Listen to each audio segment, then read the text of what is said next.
It is tails. The tie has been broken by coin flip, and we'll go to Bernie Sanders for the delegate.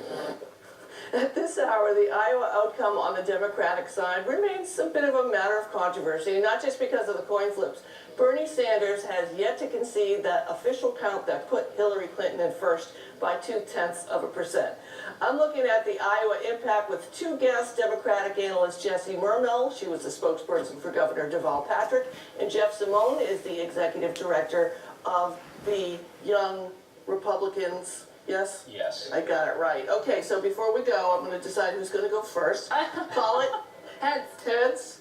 Oh, she's got it. All right. So let's talk first. Let's talk about Bernie Sanders. You know, should he be conceding by now? Does it matter? What's the big deal? I think he should, because Hillary Clinton, by all accounts, has won this election, and if he doesn't concede, he just allows an opportunity for her win to be affirmed. He should want to move on from that story and focus on what's next. Does it make a big difference in the delegates count? No, very, very tiny. Although we learned in 2008 that very tiny can be important. You know, Jeff, it does seem that the longer he takes to concede, the more the story is going that he lost. Only a socialist could look at a virtual tie and claim victory. Yeah.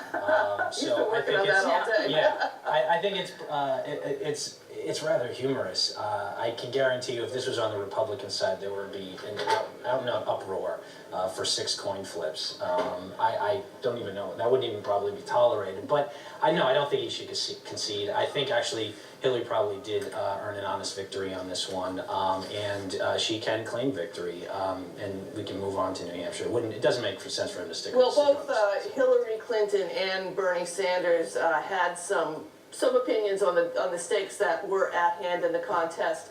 They've moved on to New Hampshire. Let's take a listen. And it is up to New Hampshire voters to weigh in the first primary in the nation. And what I'm excited about is, I think in the last few weeks, we have seen the arrival at the right time in this campaign. This is a national campaign. We are in this to win at the convention. We're taking this all of the way. And our message of a rigged economy, where people are working longer hours for low wages, and almost all of the new income and wealth is going to the top 1%. You know what? That is resonating. We don't get any Wall Street money. We don't have a super PAC. We don't want their money. That is a message that will resonate well beyond Iowa and all over this country. Casey? Jesse, they're really kind of setting the stage in the Hillary campaign. This is considered Bernie's home region. They're outlining the states along the border of Vermont and New Hampshire, saying these areas, or the areas, will go to Bernie. What's your take from what the Democrats are doing on each side? What's Hillary doing right?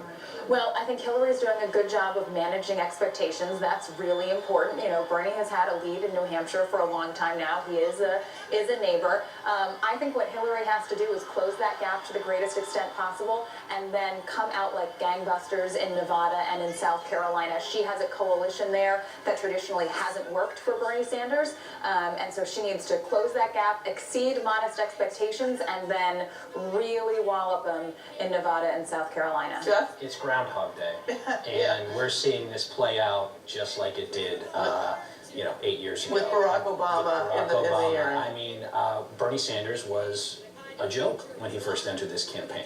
Now he tied Hillary Clinton in Iowa. He's beating her by a lot in New Hampshire. There's this supposed firewall in the South. People are just saying that. Is there any evidence to that? There was supposed to be a firewall for Iowa and New Hampshire, but there isn't. This guy has an amazing fundraising operation. Like he said, he's not taking any PAC money. I can guarantee you he probably got $1 million last night after that win. But here's how it's not like 2008. Hillary Clinton learned her lesson and has developed a very serious field operation, right? We saw that last night. We saw a state where Bernie Sanders, with an overwhelmingly white electorate and high turnout, Bernie Sanders was supposed to win, and Hillary Clinton held him at bay by a thin margin, but she did. And that field operation is part of the big difference between Hillary and Obama in 2008, and I don't think that difference is as stark in 2016. When Bernie entered this race, he was 40 points down. 40. And he closed the gap.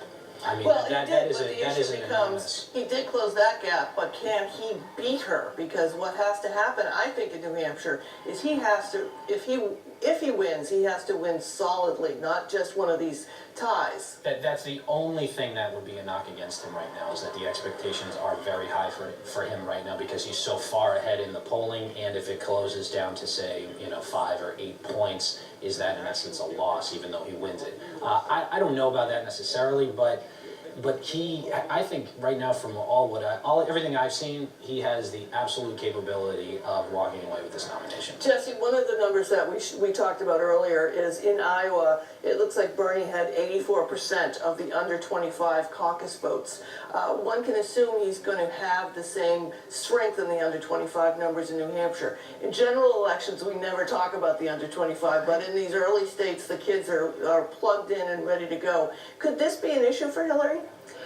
I think it's something that she has to take seriously. You've seen her sending her daughter, Chelsea Clinton, out there a lot more, I think, And for Lena this. Dunham was out. Absolutely. Abby Wambach, the World Cup soccer champion, was out. I think she's taking it seriously. But even in Iowa, we saw that it didn't get him where he wanted to go in a state that should have been incredibly supportive. So he's got to figure out how to take that and build upon it in other states if he wants to be successful.